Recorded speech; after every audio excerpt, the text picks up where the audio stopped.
Selamat pagi semuanya. Assalamualaikum warahmatullahi wabarakatuh. Eh, Pagi ini di kampung saya, di Sumatera Barat. Kalian juga mungkin sudah di kampung masing-masing. Pertemuan terakhir sebelum Lebaran, ya. Karena kalau kita nggak ada pertemuan nanti materinya kececer lumayan jauh. Oke, sebelum kita mulai, saya eh, ingatkan kembali alur kuliah kita. Jadi materi khusus mengenai OOP itu sebetulnya secara official udah selesai di abstract class dan interface kemarin. Jadi dari awal eh, intro to object oriented, intro to OOP, kemudian object oriented thinking, inheritance dan polymorphism, kemudian abstract class dan interface. Nah itu materinya sudah selesai. Latihan untuk lebih memahami topik tersebut masih akan lanjut ya, karena programming quiznya mundur kan ya. Kemarin kita baru sampai di object oriented thinking, ada dua kelas, ada hubungannya. Nanti pas kita masuk kembali setelah Lebaran, tanggal 26 hari Rabu, kita akan programming quiz mengenai eh, inheritance dan polymorphism. Jadi relationnya ada yang ke bawah. Masih nyambung, akan menggunakan kode base yang kemarin sudah kalian selesaikan di programming quiz yang hari Rabu. Jadi kalau ada yang masih belum betul begitu ya, belum sempurna, tolong dibetulkan. Supaya apa? Supaya nanti pas programming quiz hari Rabu tanggal 26 nggak ada isu gitu ya, nggak nyambung terus. Dan satu lagi, programming quiz mengenai abstract class dan interface akan dilaksanakan minggu depannya, bulan Mei. Jadi akan nyambung dan akan kita review terus. Hari ini kita loncat sedikit. Hari ini kita loncat sedikit topiknya ke exception handling dan I/O. Nah, ini nih beberapa dari kalian sudah pakai tuh di programming quiz ya. Kalau ada yang try catch gitu ya, ada yang pakai try catch. Nah, ini adalah salah satu, ini adalah topik mengenai itu. Sekarang kita akan perdalam lebih lebih lebih dalam lagi. Oke, kita lihat di exception handling ini kita akan belajar apa? Pertama, ini dibaca ininya ya, kalian harus memahami kita akan belajar apa. Pertama, harus paham cara penanganan check dan uncheck exception. Itu satu. Tentu saja, mulai dari definisinya dulu. Kita harus pelajari check itu apa, check exception itu apa, uncheck exception itu apa.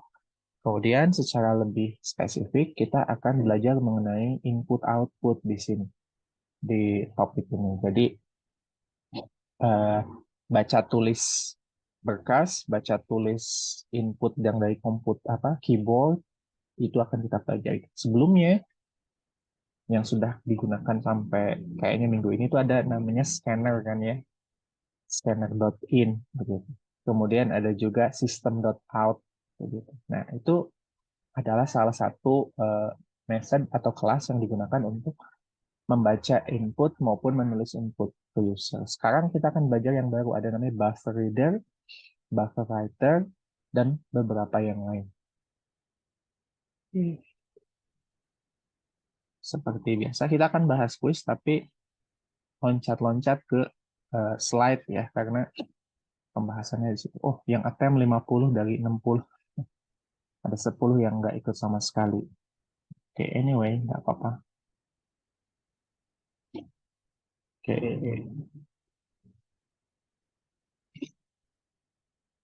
nah, kelihatan kan ya, saya share screen sekarang, jadi kalau pop-up kayak gini misalnya kelihatan. Oke, pertanyaan pertama, bila kita mengakses elemen sebuah array di luar kapasitas dari array tersebut, maka kita akan mendapatkan exception apa? Mungkin masih ingat kalau array itu kan mulainya dari 0 sampai dengan indeks ke panjang min 1. Kalau kalian nyoba mengakses array dengan elemen panjang, misalkan array panjangnya 10, kalian akses indeksnya 10, kan nggak ada tuh ya. Biasanya akan muncul tuh. Akan muncul apa? Ini udah gampang sih ya. Ini akan keluar index array, index out of bounds exception. Jadi ada model exception. Sekarang kita mulai dari sini. Exception itu dibagi jadi dua. Ada yang disebut sebagai check exception, ada yang disebut dengan uncheck exception. Ada yang udah baca. Bedanya apa ya? Check exception versus uncheck exception. Ada nggak yang mau share? Bedanya apa? Check versus uncheck.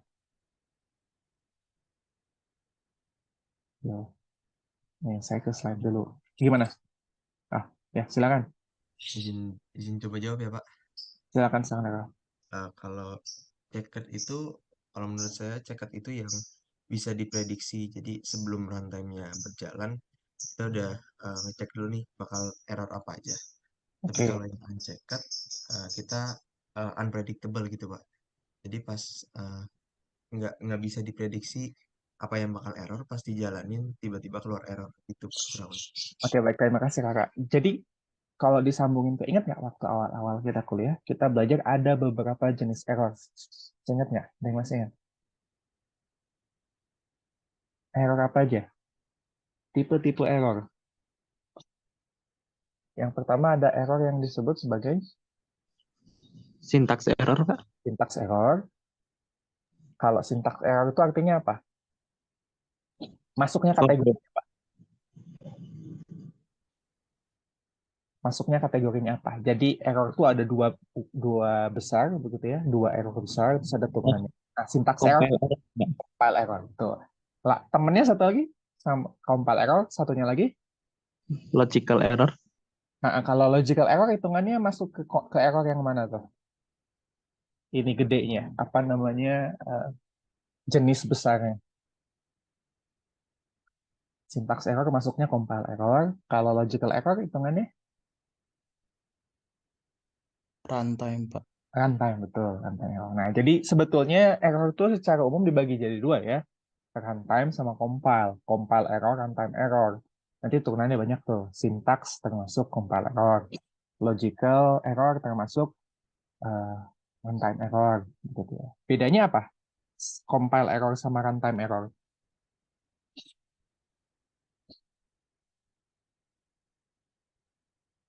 Nah, bedanya gimana? Compile error versus runtime error. Compile error itu kan udah error duluan pas di compile. Kalau runtime kan errornya baru pas dijalanin, Pak. Lolos compile error begitu ya, kalau yang runtime error. Ya. Kira-kira dari sisi programmer, mana yang lebih memudahkan kalian? Compile error atau runtime error? Dari sisi programmer. Yang lebih menguntungkan programmer jenis error yang mana?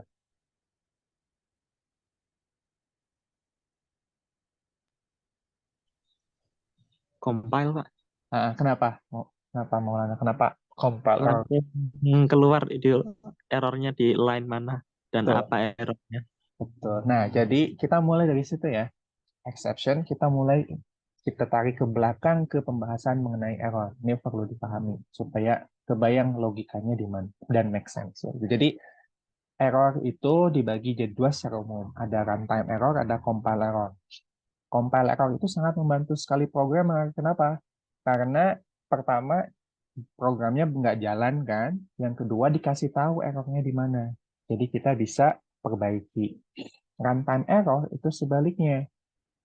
Itu kita nggak tahu tuh kalau itu error sebelum programnya dijalankan. Karena compile error lolos-lolos aja. Kebayang kalau udah bikin kode begitu ya, 1000 baris, di-compile aman-aman aja, pas dijalanin error. Gitu kan. Nah, terus kalian harus ngedebug, ini errornya di mana gitu. Kan pusing kan, salahnya di mana. Sementara kalau udah bikin kode 10 baris, di-compile, ternyata error. Salah di baris 9, oke diperbaiki, nambah, dan seterusnya. Nah, jadi idenya adalah dari situ. Ada dua error, compile error, runtime error. Compile error tentu saja sangat membantu programmer, runtime error tidak. Nah, problem dari runtime error adalah,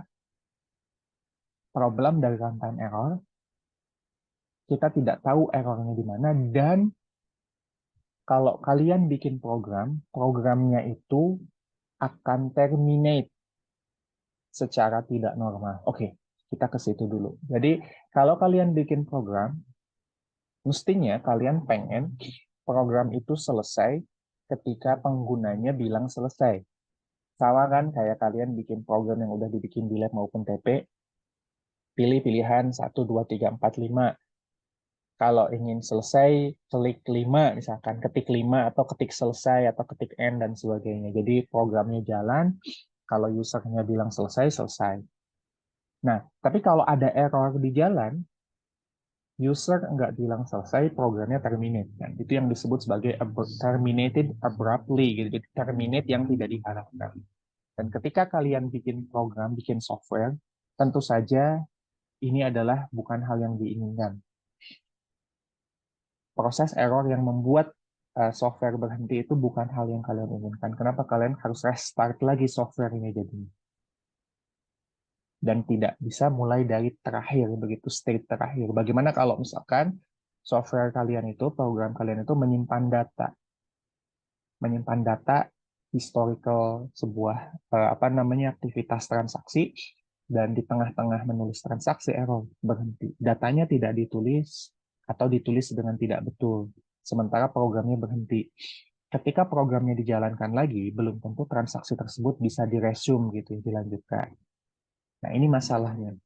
Kalau programnya selesai sesuai dengan keinginan user atau di-handle oleh user sehingga selesai, hal itu bisa dihindari. Misalkan ini contoh, saya contoh kasih tadi yang nulis data di database.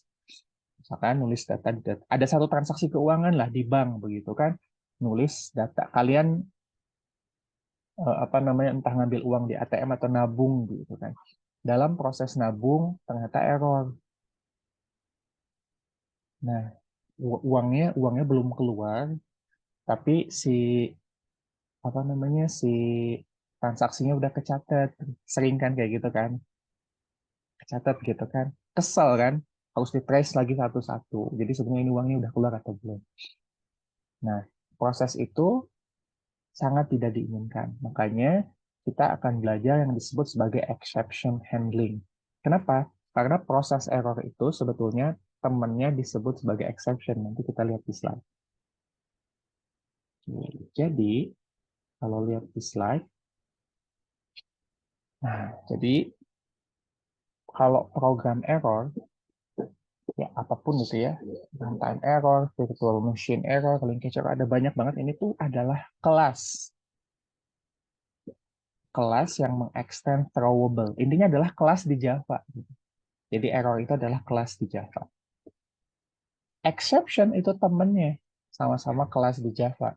Kedua kelas ini nge-extend throwable. Artinya throwable tuh kelas throwable tuh adalah kelas yang bisa ngasih notifikasi atau warning. Nanti kayak gitulah. Jadi kan kalau ada error nanti keluar warning kan. Warningnya di layar atau di mana, pokoknya keluar warning atau keluar di file begitu, lognya error. Nah, ini disebut sebagai kelas throwable. Yang akan kita pelajari sekarang adalah di kelas exception, karena kalau yang error itu most likely semua jenis error yang ada di Java itu sebetulnya hitungannya adalah runtime error. Compile error itu nggak throwable, tapi dia udah selesai di compilernya. Nah, kita belajar di exception. Oke. Di exception juga ada yang disebut sebagai runtime exception. Idenya sama seperti runtime error. Jadi, runtime exception adalah exception yang terjadi pada saat runtime. Berarti ada kebalikannya kan? Apakah kebalikannya namanya compile exception? Bukan. Ternyata kebalikannya disebut sebagai check exception. Nah, jadi kalau kalian sudah memahami apa itu compile error versus runtime error, kalau temennya si error, si exception, ini ada dua, ada runtime exception, atau sering juga disebut sebagai unchecked exception, lawannya adalah check exception. Jadi check exception berarti kira-kira kesimpulannya gimana? Check exception itu adalah exception yang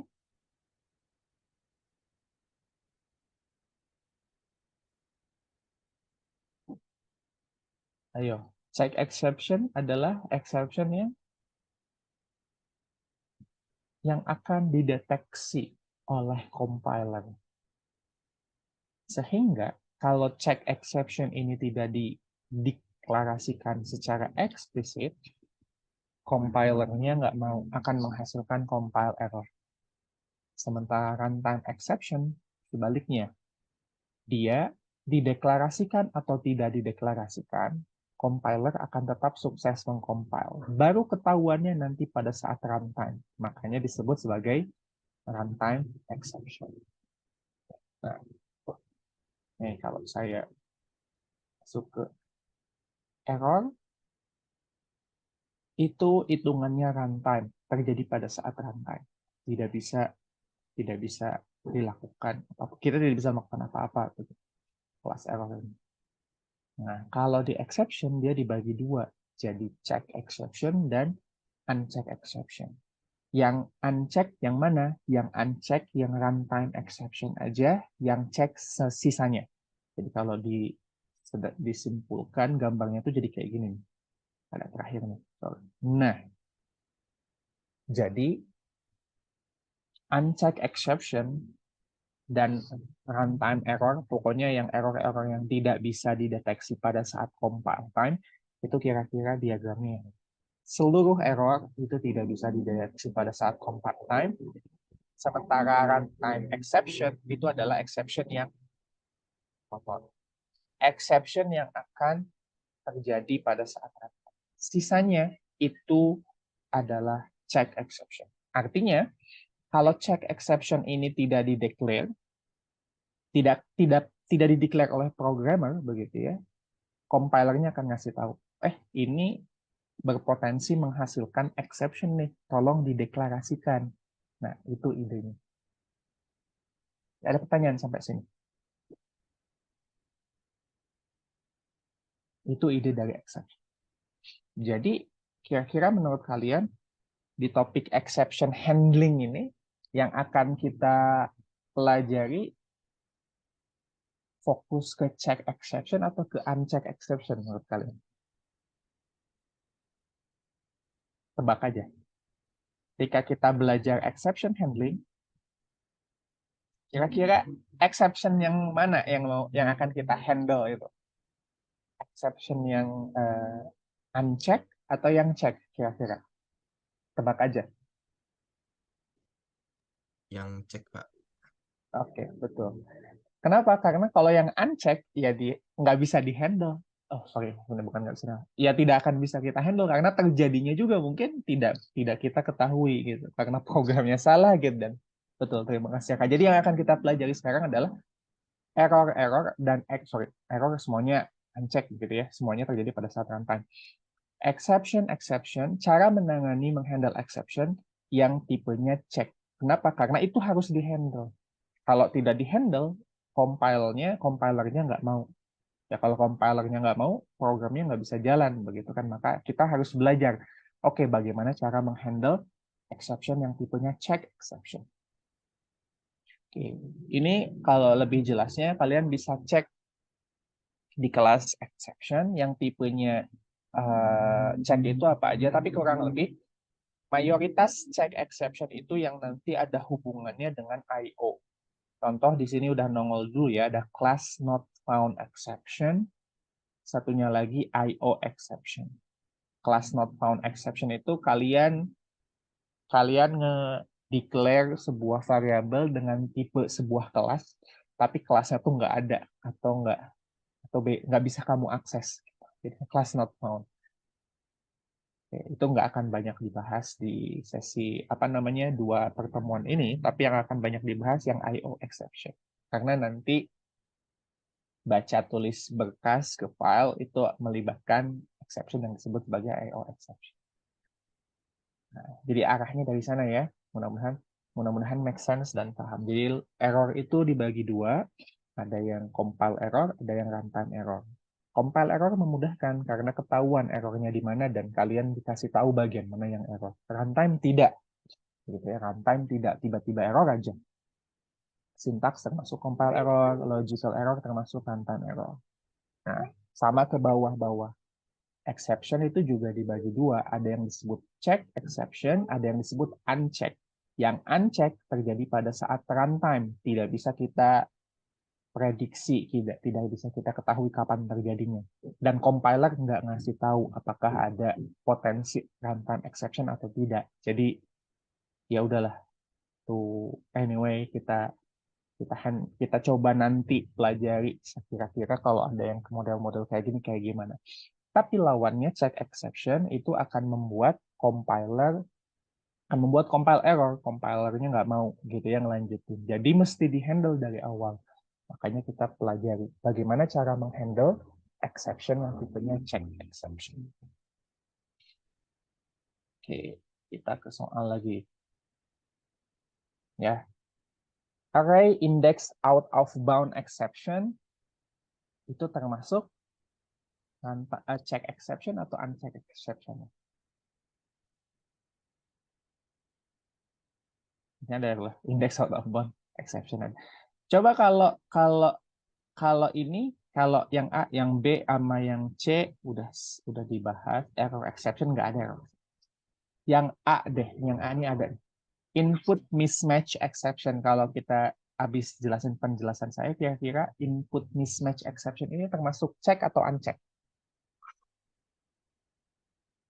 Yang A nih.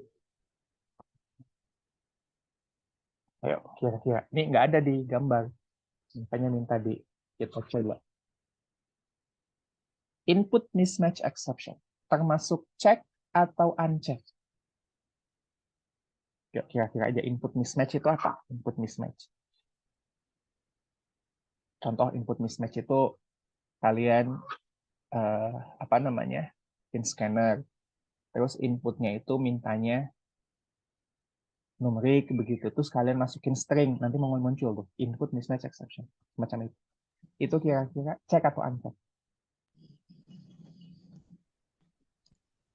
Uncheck ya. Uncheck. Itu uncheck exception. Terjadi pada saat runtime. Oke. Bayang ya sekarang ya, jadi idenya begitu.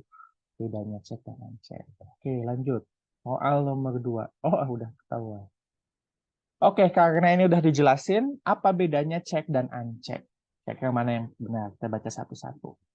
Uncheck exception artinya kalaupun terjadi exception, maka tidak akan diperiksa atau tidak akan menimbulkan error. Sementara check exception akan dapat menimbulkan error. Itu lalu salah, tuh. Uncheck exception tidak akan menimbulkan error, katanya. Betul atau salah? Yang A. Baik uncheck maupun check, dua-duanya menimbulkan error ya. Jadi yang A salah. Oke. B. Check exception artinya programmer dipaksa untuk memeriksa apakah akan terjadi exception atau tidak, baik dengan menggunakan try catch block atau deklarasi throws. Sementara uncheck tidak harus. Nah, ini yang tepat ya. C. Tidak ada bedanya, sama saja, hanya pengelompokan saja. Tidak, sudah jelas beda. D. Check exception harus ada try catch-nya, sementara uncheck harus ada throws. Salah juga. Nah, yang benar B. Dipaksa, programmer dipaksa. Kemudian muncul keyword berikutnya ya. Ada try catch atau deklarasi throws. Oke, apa itu? Ada yang udah pernah pakai dan udah beda try catch sama throws bedanya apa ya?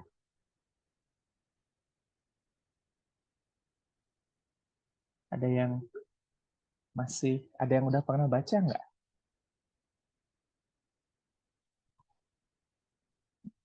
Oke. Ayo, ada yang udah tahu? Ini pertanyaan yang sering muncul di kuliah DDP 2, kapanpun di angkatan manapun. Pertanyaannya adalah begini. Ada dua cara supaya tidak terjadi, supaya check exception itu tidak menimbulkan compile error. Jadi compilernya pas. Pilihannya tuh kalau nggak pakai try catch atau deklarasi throws. Works dua-duanya gitu ya. Try catch jadi nggak error begitu. Oke. Throws juga jadi nggak error. Oke. Nah, masalahnya adalah suka bingung mahasiswa. Kak, jadi saya harus pakai yang mana? Saya harus pakai try catch atau saya harus pakai throws? Atau harus dua-duanya? Atau gimana? Nah, itu pertanyaan yang selalu muncul. Karena belum klik dengan ide bagaimana proses exception atau error ini terjadi. Oke, makanya ini pertanyaan sebelum saya jelasin. Ada yang udah pernah baca atau tahu? Jadi dua cara ini bedanya apa ya? Try catch versus throws. Ada yang udah tahu? Nah, kita ke sana nih nanti. Jadi nanti arahnya adalah setelah penjelasan ini kalian tahu kapan harus mendeklarasikan throws, kapan harus membuat try catch block. Apa beda keduanya? Apakah tidak ada bedanya? Apakah keduanya harus dipakai bersamaan atau gimana? Nah, itu nanti goalnya ke sana. Tapi sebelum saya bahas, saya mau tanya dulu, barangkali ada yang udah tahu, udah paham bedanya apa? Penggunaan try catch versus throw.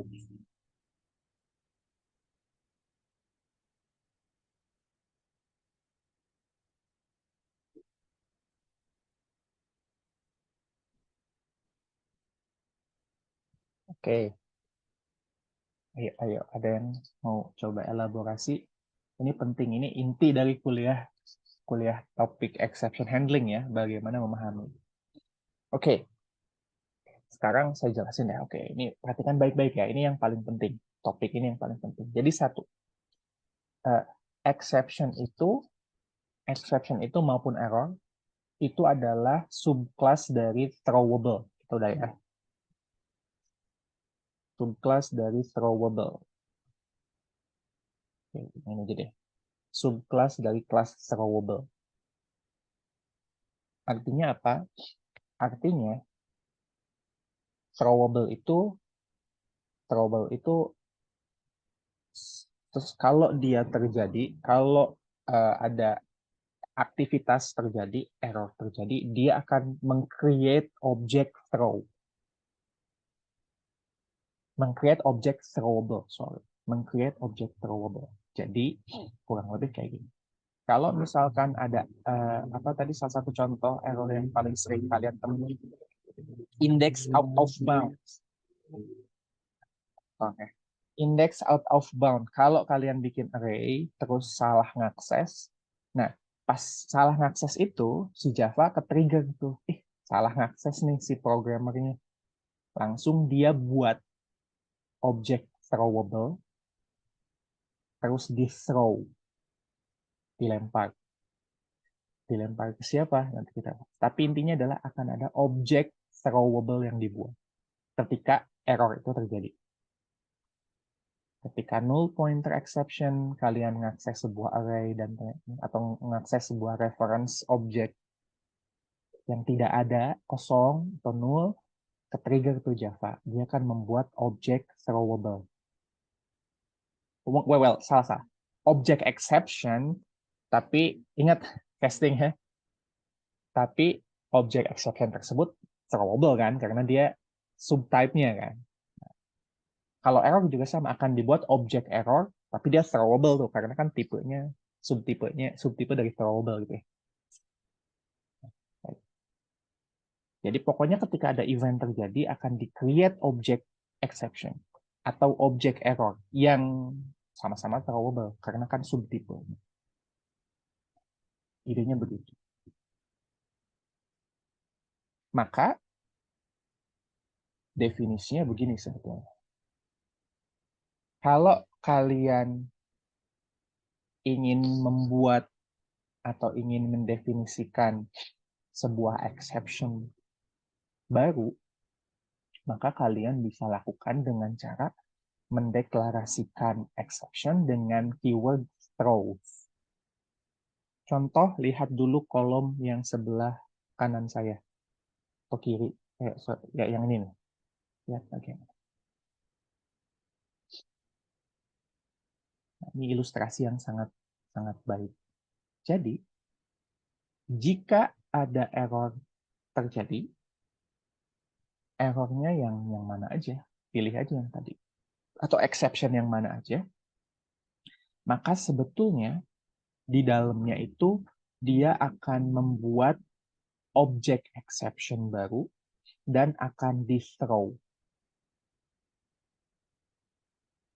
Ya, contoh tadi, index out of bound exception. Jadi sebetulnya secara implisit di Java ada kayak if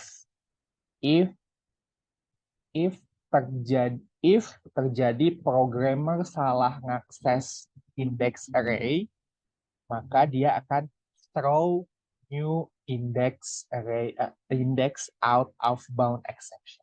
Kurang lebih kayak gitu. Jika terjadi sebuah event, maka Java akan meng-create object exception baru dan di throw.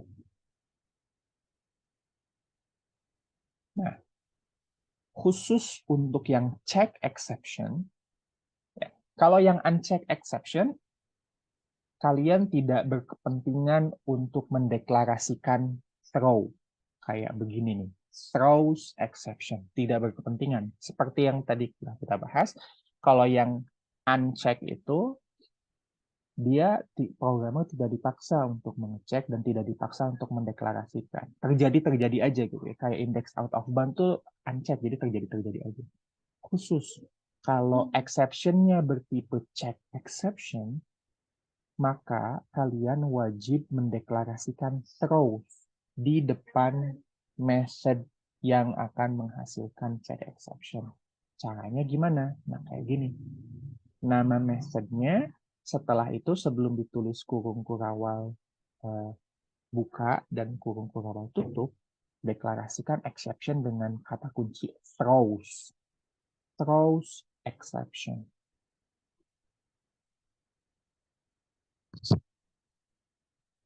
Kalau misalkan kalian tidak mendeklarasikan throws exception, Java nggak mau compile. Dia bilang, method itu berpotensi menghasilkan check exception.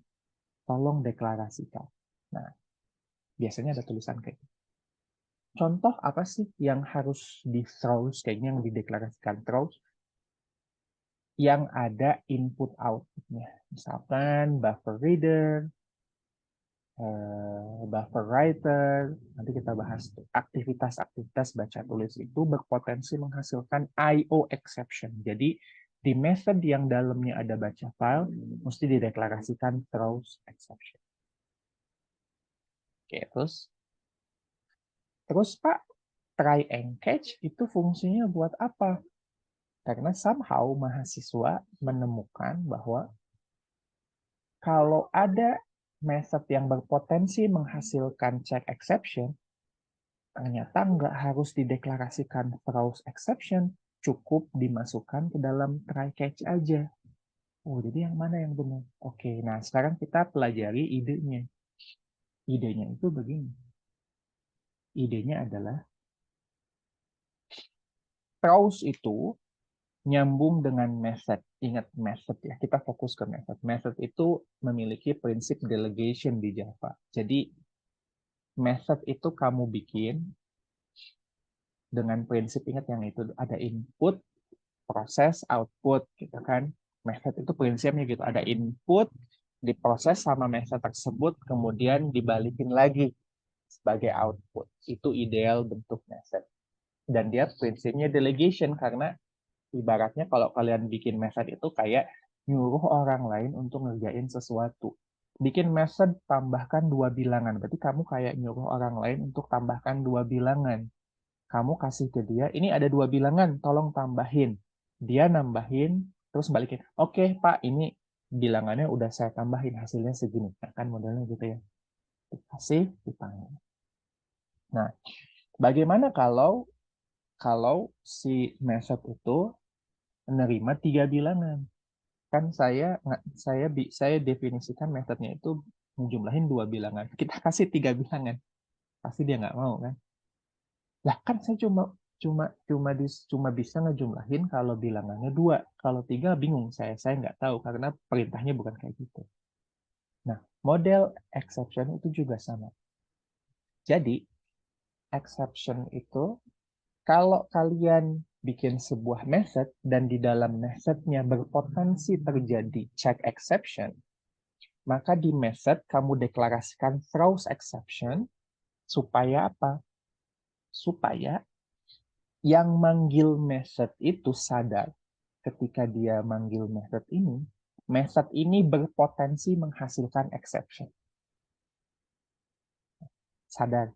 Nah, ini berpotensi menghasilkan exception. Menghasilkan exception itu artinya menghasilkan hasil atau output yang mungkin tidak tepat. Jadi ada input, proses, output. Kita kasih input, dia ngasih output. Nah, ketika ngasih balik output, mungkin outputnya tidak tepat. Atau berupa exception ini, object exception. Kita berharap methodnya balikin output, tapi dia balikin object exception. Kita tahu itu, kenapa? Karena di depan methodnya ditulis throws exception. Jadi kita harus sadar dari oh oke. Kalau saya panggil method ini berpotensi mengembalikan object exception. Oke, sampai sini dulu ada pertanyaan. Saya belum ke yang try catch ya. Oke, ada pertanyaan sampai sini. Saya waktu. Oke, masih. Ada pertanyaan sampai sini. Coba yang belum ngeh atau masih bingung, silahkan. Kita pelan-pelan. Jadi, pertama dari deklarasi throws dulu. Ya, deklarasi throws harus dilakukan untuk sebuah method. Supaya apa? Supaya programmer yang mau manggil method tersebut sadar bahwa output yang mungkin dihasilkan dari method tersebut bisa jadi bukan hanya output yang memang diharapkan, tapi bisa juga dia menghasilkan object exception.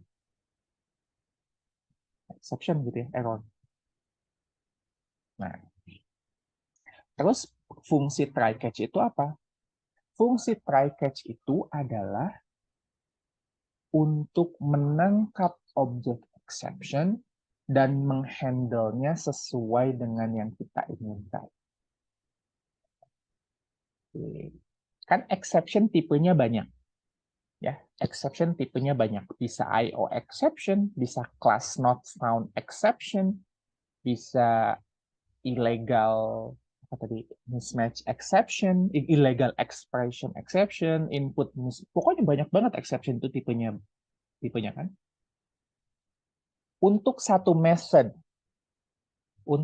method yang punya berpotensi menghasilkan check exception, kita sudah tahu tuh dia akan menghasilkan exception jenis apa. Tapi mungkin aja method tersebut menghasilkan uncheck exception yang kita tidak pernah tahu exception-nya jenis apa. Karena nggak kedetek dari awal. Nah, tapi kalian sebagai programmer, kalian pengen menghandle setiap exception dengan yang berbeda-beda. Kalau exception-nya A, di-handle-nya A. Exception-nya B, di-handle-nya B. Kan exception-nya C, di-handle-nya C. Exception-nya D, di-handle-nya D. Nah, itulah fungsi try catch. Try itu akan menangkap object exception yang dilempar oleh suatu method. Kemudian catch-nya akan memproses exception. Catch itu boleh lebih dari satu. Ini tuh kayak if else sebetulnya. Jadi kalau catch-nya tipenya adalah illegal expression exception, dia akan menangkap objek exception yang tipenya itu aja. Kalau catch-nya IO exception, dia akan menangkap yang tipenya IO exception aja dan seterusnya. Jadi modelnya begitu. Method try catch itu digunakan untuk menangkap objek exception, kemudian memproses objek exception sesuai dengan yang kalian inginkan. Nah, jadi kalau try and catch, mestinya kamu tulis di dalam blok method yang akan memanggil method yang mendeklarasikan exception. Jadi kalau ditanya, Pak, try catch sama throws harusnya gimana cara makainya? Yang pasti, throws harus dideklarasikan di method yang berpotensi menghasilkan output object exception. Try catch di mana nulisnya, Pak? Try catch ditulis di blok method yang akan memanggil method-method tersebut.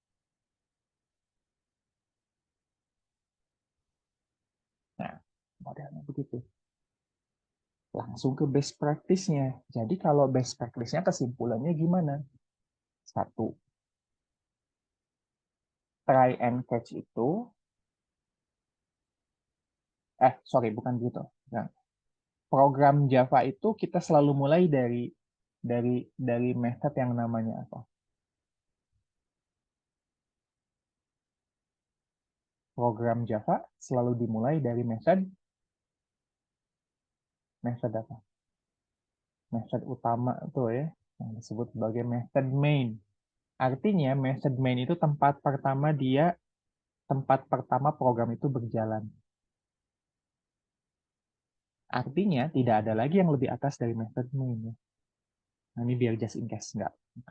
Just in case. Aduh, bingung penjelasan yang tadi, ya udah best practice-nya aja deh. Method main itu adalah method pertama tempat program dimulai. Dia tidak dipanggil oleh siapa-siapa, dia yang justru akan manggil method-method yang lain kan. Jadi seharusnya deklarasi throws tidak dilakukan di method main.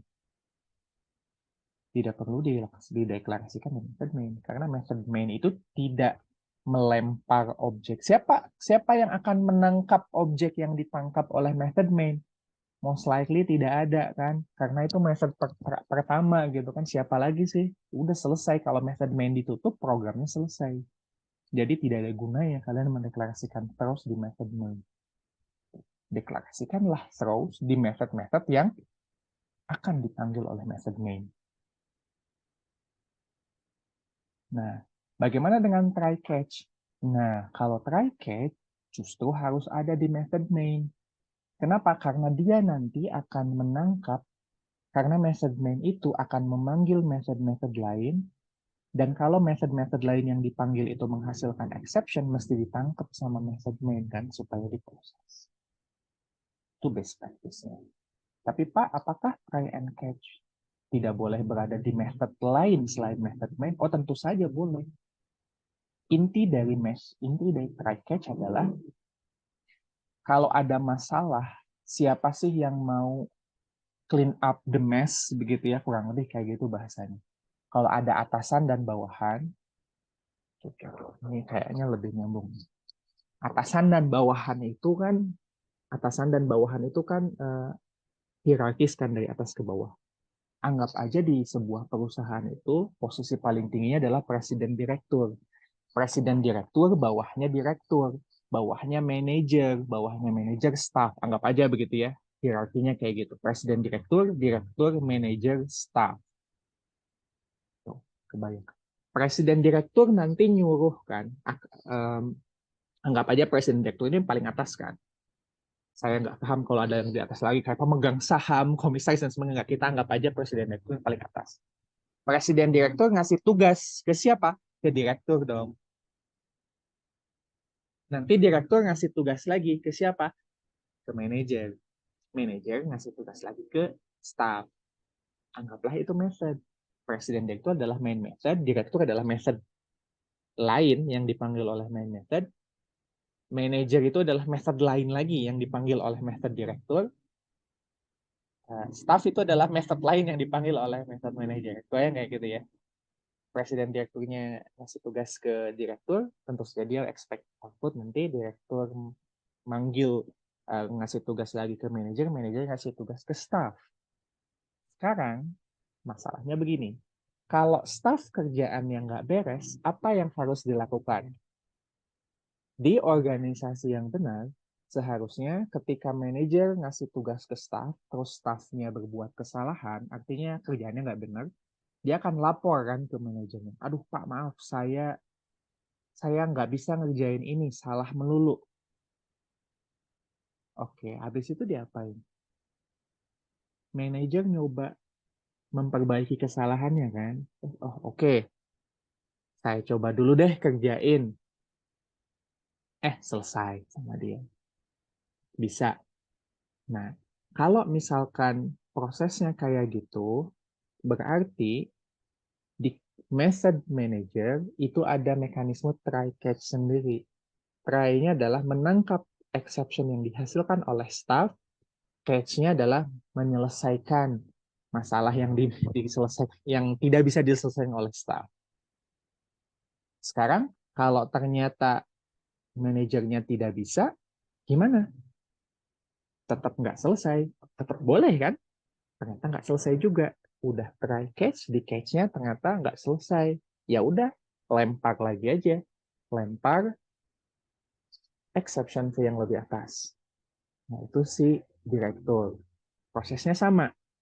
Kalau dia punya method try catch, boleh tidak? Boleh. Karena kan direktur bisa aja, oke, saya coba kerjain dulu. Manajer saya dikasih tugas nggak benar, saya coba kerjain dulu.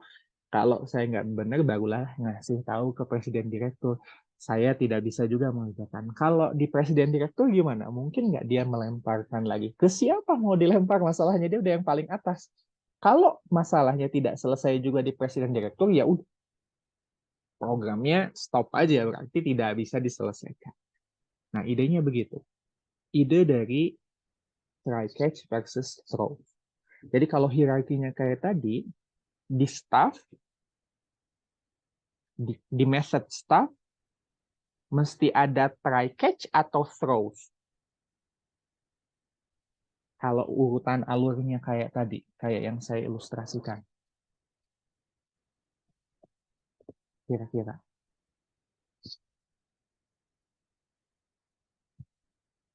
Bayang nggak nih? Staff yang terakhir, berarti dia harus throws exception. Ada try catch, nggak harus sih, karena dia nggak ada lagi yang lebih bawah begitu. Itu udah yang paling bawah. Staff harus throw exception, kemudian direct manager harus ada try catch. Kalau misalkan ada opsi dia nggak bisa nyelesain, kemudian dilempar ke direktur, berarti di manajernya juga harus dideklarasikan throws. Tapi jadinya ada dua, ada throws, ada try catch juga. Artinya apa? Kalau ada dua, dia bisa mencoba memproses exception yang muncul dari staff, tapi kalau tidak selesai, dia harus lempar lagi ke yang lebih atas, yaitu direktur, dan seterusnya. Posisi paling atas, di presiden direktur, dia udah nggak bisa lagi ngelempar ke siapa-siapa karena dia udah yang paling atas. Jadi dia nggak ada throws, tapi ada try catch. Wajib ada try catch karena yang bawahannya berpotensi ngelempar objek exception. Idenya kayak gitu proses yang terjadi di yang biasanya muncul kebingungan begitu. Kapan ngedeklarasiin throws, kapan cukup ngedefine try catch block aja. Oke, sampai sini ada pertanyaan. Hari ini sih kita di hari ini kita bahas teorinya dulu. Nanti hari Rabu tanggal 26 kita coba praktekkan kayak gimana sih sebenarnya teori yang tadi itu. Oke, lanjut. Oh, sorry.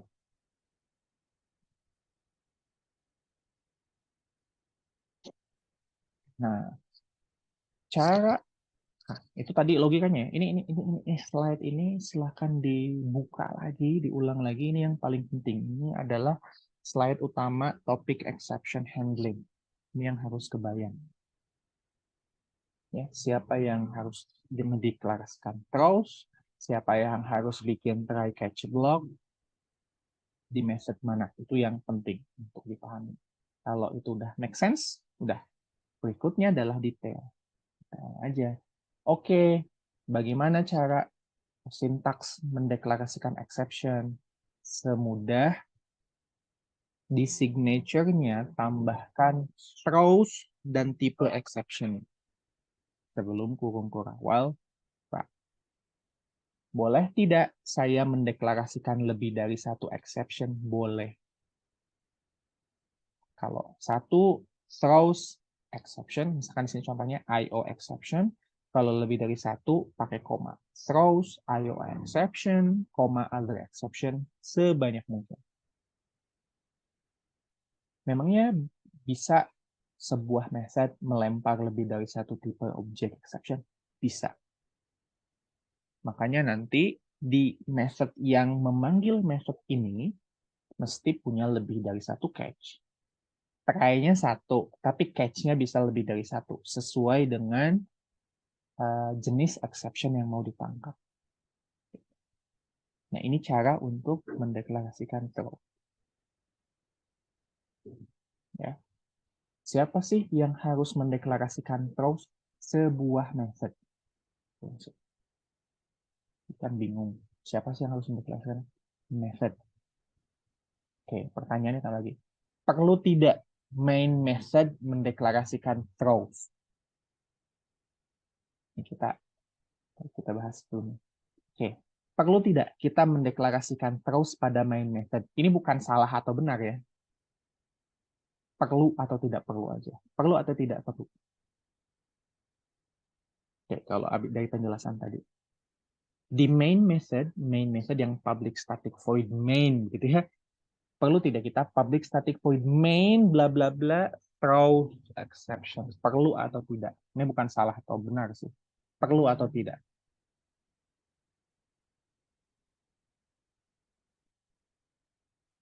Oke, ayo, perlu atau tidak kita mendeklarasikan terus di kelas main? Sorry, di kelas main lagi, di method main. Ya, sip. Tidak perlu. Kenapa tidak perlu? Walaupun ini tidak salah ya. Maksudnya cobain aja kalian deklarasiin terus di main method. Nggak ada yang error kok. Nggak salah, nggak masalah. Bahkan ya benar-benar aja. Cuma logikanya, kalau ada exception di kelas main, dia mau ngelempar ke siapa lagi? Udah nggak bisa lagi dilempar, itu yang paling atas gitu. Error aja udah. Terminate programnya gitu kan. Jadi tidak perlu. Tidak perlu. Walaupun nggak salah juga kalau kalian. Cuma ngapain juga itu kalian deklarasikan terus. Ya, main method. Main method bolehkah berisi try catch? Oh, bukan hanya boleh, harus. Harus berisi try catch. Kalau dia manggil method yang berpotensi menghasilkan atau mengembalikan objek exception. Okay. Itu make sense ya. Nah, bagaimana kalau misalkan kalian ingin melempar exception secara manual? Kan event-event yang sudah dideklarasikan di event-event exception yang udah ada di diagram tadi yang ada di class exception itu semua udah ada di Java, udah di handle. Tapi mungkin nggak sih ada exception yang belum ada di Java? Mungkin. Dan boleh kalian buat sendiri. Boleh. Nah, kalau kayak gitu, kalau kalian membuat sebuah exception yang baru, kok Pak ada exception yang baru? Ya mungkin aja ada. Terserah, kalian juga boleh bikin exception yang baru. Di luar exception yang udah dideklarasiin Java. Gitu kan. Kalau yang udah dideklarasiin Java, santai aja. By default, ketika event exception terjadi, si Java akan langsung ngelempar objek exception. Tapi kalau exception-nya baru, nah, ini adalah cara membuat exception. Dua cara. Satu, bisa langsung kayak model kayak gini. Cara pertama ya, throw new the exception. Ini the exception itu apa? Ini saya ngetes topik ini. The exception kurung buka kurung tutup titik semikolon itu apa? The exception ini apa? The exception yang ini nih, yang ada kurung buka kurung tutupnya. Ini kus ini nguji pemahaman kalian tentang OOP aja. Ini nggak ada hubungan dengan exception. The exception kurung buka kurung tutup ini apa?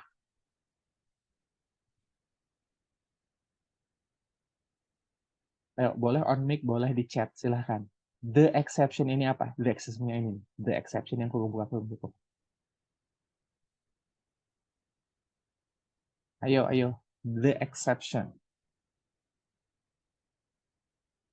Bukan abstrak, bukan. Ayo, ingat. The exception kurung buka kurung tutup, belakangnya sebelumnya ada new. Objek, Pak. Kan objek. Ayo, apa?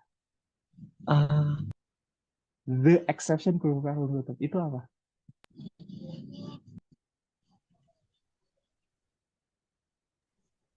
Ingat nih, kalau lihat bagian bawahnya tuh kalian pasti lebih paham nih. The exception X sama dengan new the exception kurung buka kurung tutup. Nanti pertanyaannya berlanjut. Kalau the exception ini apa? Sekarang the exception yang ini. Yang setelah keyword new itu apa? Kelas, Pak. Kan, ayo. Ya, dikit lagi. Dikit lagi.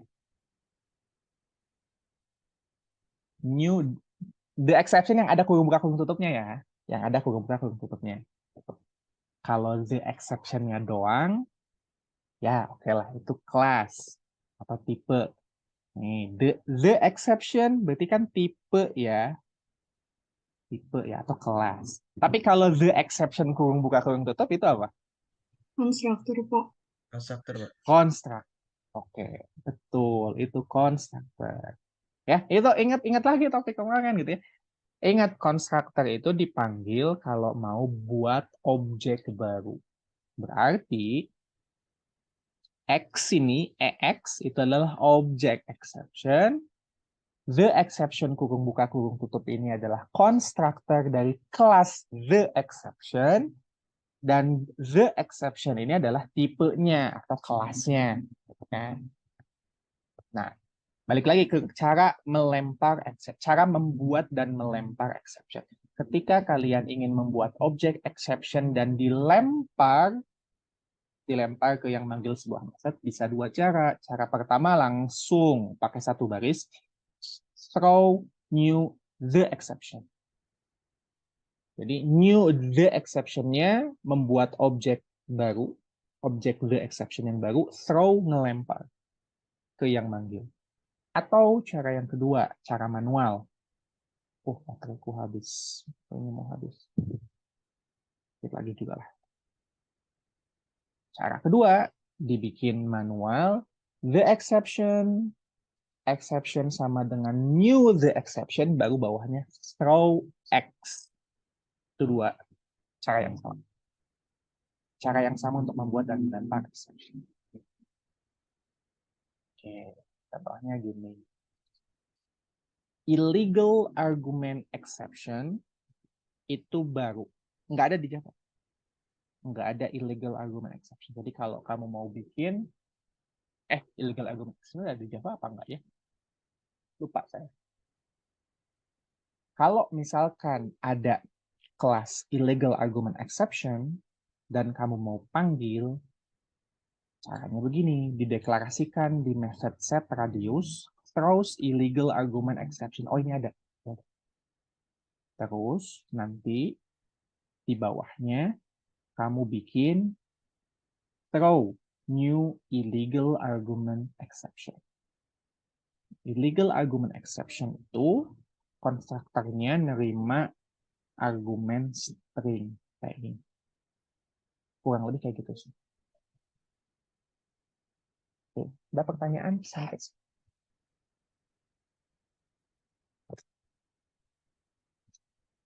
Dikit lagi ya, waktunya 10 menit, ini baterainya tinggal 20%, mudah-mudahan cukup. Oke. Kalau tadi sudah membuat exception atau melempar exception, mendeklarasikan exception dan melempar objek exception di sebuah method, sekarang bagaimana cara kita menghandle objek yang dilempar oleh method tadi? Methodnya udah dipanggil. Nah, syarat dari objek bisa ditangkap, methodnya harus dipanggil di dalam blok try. Jadi, try kurung buka kurawal, kurung tutup kurawal, di dalamnya method yang sudah, yang tadi berarti ya, yang sudah mendeklarasikan exception. Kalau enggak bisa ditangkap. Jadi harus ada di dalam try. Kemudian, di bawah blok try, silahkan tulis catch. Di sini dicontoh catch-nya lebih dari satu. Kenapa Pak? Lebih dari satu kan biasanya try catch satu aja. Karena bisa jadi method tadi yang kamu coba tangkap itu menghasilkan lebih dari satu jenis exception. Dibikin lebih dari satu catch supaya apa? Kalau kebetulan exception yang di throw-nya jenis exception 1, maka di-handle-nya oleh catch yang pertama. Kalau yang dihasilkannya exception jenis 2, maka di-handle oleh catch yang kedua. Kalau exception yang dilemparnya jenis 3 dan seterusnya akan di-handle oleh catch yang ketiga dan seterusnya. Kayak gitu.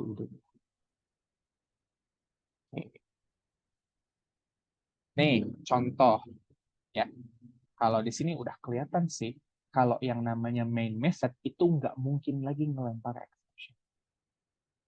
Dia mau ngelempar kemana lagi gitu. Dia yang udah pertama. Ini contoh. Di main method, dia memanggil ketika main method di-execute, dia ditaruh kan main method. Di dalam main method, dia manggil method 1. Dia manggil method 1. Method satunya di dalam blok try, berarti method 1 itu berpotensi menghasilkan exception. Panggillah method 1. Method 1 memanggil method 2. Method 2-nya ditaruh di blok try juga, berarti method 2 berpotensi menghasilkan exception. Terus aja begitu. Nah, di method 1 nih, yang kurang nih, method 1 mestinya mendeklarasikan throws. Method 1 throws exception jenis apa. Supaya apa? Supaya main method tahu, oh method 1 ini berpotensi menghasilkan exception. Dan seterusnya. Di sini terakhirnya adalah method 3. Ketiga, method yang terakhir. Berarti method 3 mestinya ngedeklarasiin terus aja, tapi nggak perlu ada try block. Ini kayak tadi yang ilustrasi presiden, direktur, manajer, sama staff. Modelnya kayak.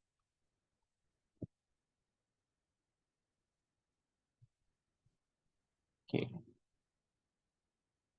Sampai sini ada pertanyaan? 7 menit lagi nih.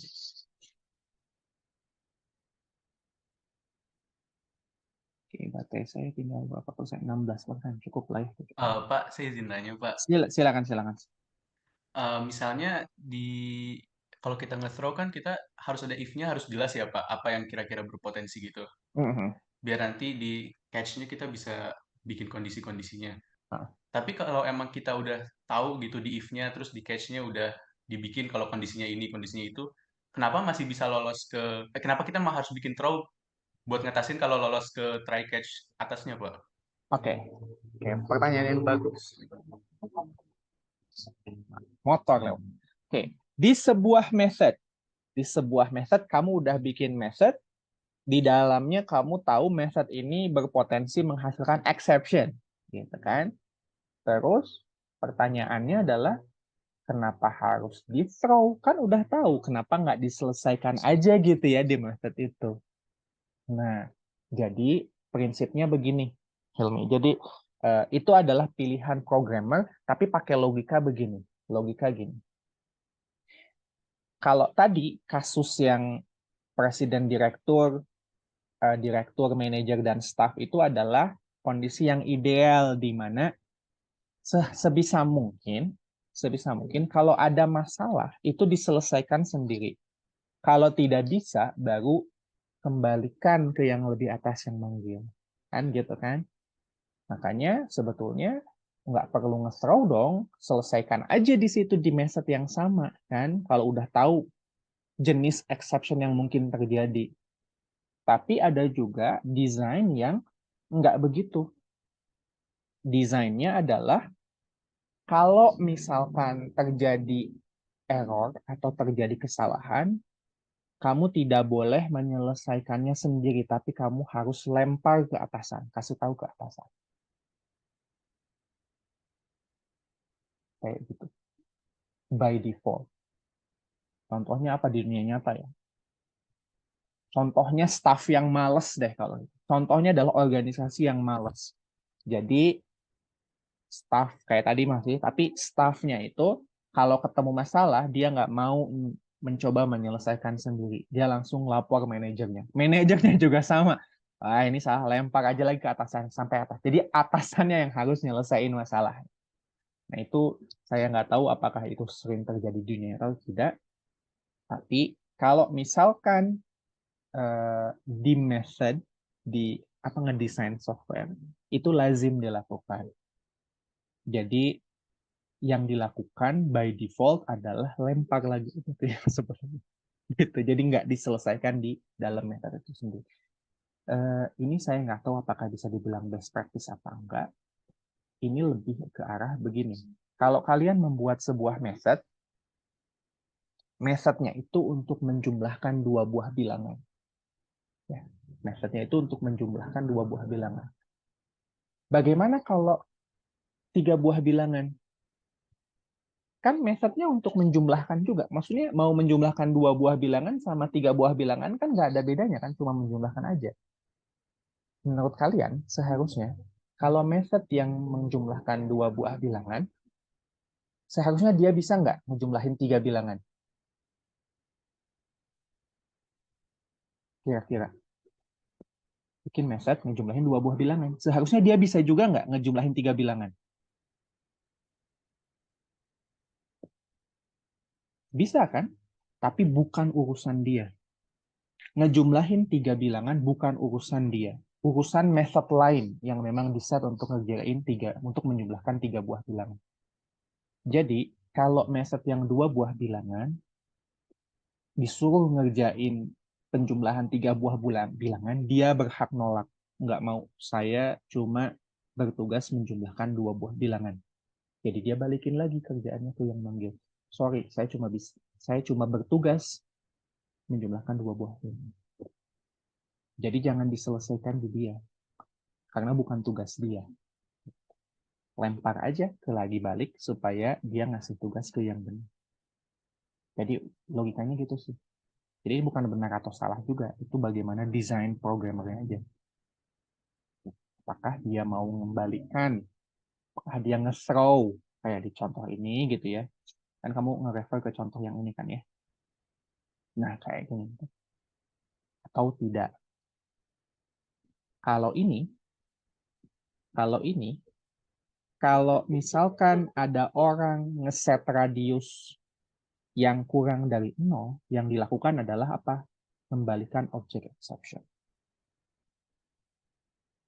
Artinya dia menolak tugas tersebut dan balikin lagi ke yang manggil.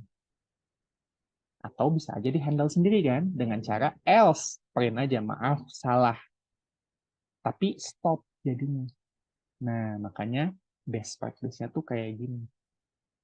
Kalau ada hal-hal di luar tupoksinya dia, mendingan balikin lagi deh ke yang manggil. Jangan stop di dia. Makanya idenya begitu. Idenya kenapa kayak gini. Padahal udah tahu kan if else-nya, tapi tetap harus throw juga. Kayak gitu Hilmi. Gimana? Make sense? Ayo, paham Pak. Terima kasih Pak. Oke, terus terakhir ya. Oh, habis waktunya. Pertanyaannya ini kan tadi kan, catch atau declare, gitu kan? P2 throws IO exception. Kan berarti kayak gini kan, if a file does not exist, throw new exception. Nah, apakah harus dua? Apakah yang manggil P2 gitu ya? Yang manggil P2, kita udah tahu method P2 ini akan mengembalikan IO exception.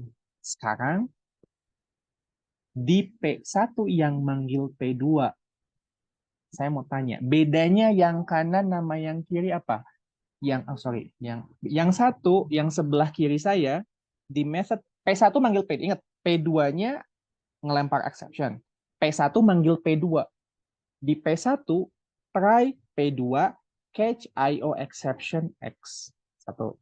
Di yang kanan saya P1 throws IO exception manggil P2. Coba saya tanya, bedanya apa sama B? Kalau dideskripsikan pakai kata-kata terakhir ini. Dengan ilustrasi tadi yang sebelumnya saya jelasin mengenai kerjaan-kerjaan itu. Oke, ayo, ada yang bisa jelasin bedanya A sama B apa? Behavior-nya apa? Kalau dari sisi sintaks, compile time itu nggak ada masalah. Cuma saya tanya dari sisi behavior. Atau bedanya? Mungkin kalau yang A itu dia mencoba ngehandle, tapi kalau yang B itu dia ngasih pesan ke metode atasnya gitu, Pak. Benar sekali. Nah, idenya begitu aja. Salah yang mana, yang benar mana yang salah? Tidak ada. Mau yang A, mau yang B, bisa diimplementasikan dua-duanya. Tergantung desainnya kayak gimana. Apakah ketika ada masalah diselesaikan sendiri, dicoba selesaikan sendiri, atau lempar aja ke yang lebih atas? Idenya begitu. Ya. Oke, terakhir ada pertanyaan. Silakan, terakhir sebelum saya tutup. Nah, idenya begitu ya. 1 menit aja. Tentang exception handling, ini bukan benar dan salah. Tapi dari awal juga sih kuliah ini tuh nggak ada benar dan salah sih. Kuliah ini tuh adalah bagaimana cara mendesain. Dan mendesain itu bisa lebih dari satu cara. Nggak ada benar dan salah. Mungkin nanti masalahnya lebih ke apakah ini lebih efektif atau tidak lebih efektif. Lebih ke situ aja gitu. Makanya ada best practice dan yang lebih tepat, bukan benar atau salah. Sekarang kalian mau mendesain method menangani exception pakai metode pertama gitu ya, yang kalau ada masalah coba diselesaikan dulu, kalau nggak bisa baru dilempar ke yang atas, satu cara. Atau ya udah, karena bukan kerjaan saya, kalau ada masalah lempar ke yang atas. Yang atas juga kalau itu bukan kerjaannya dia, lempar lagi ke atas sampai yang paling atas, main method, biar diselesaikan di main method. Untuk desain aja. Ya. Oke, lewat 2 menit jadinya. Itu saja. Saya stop recordingnya.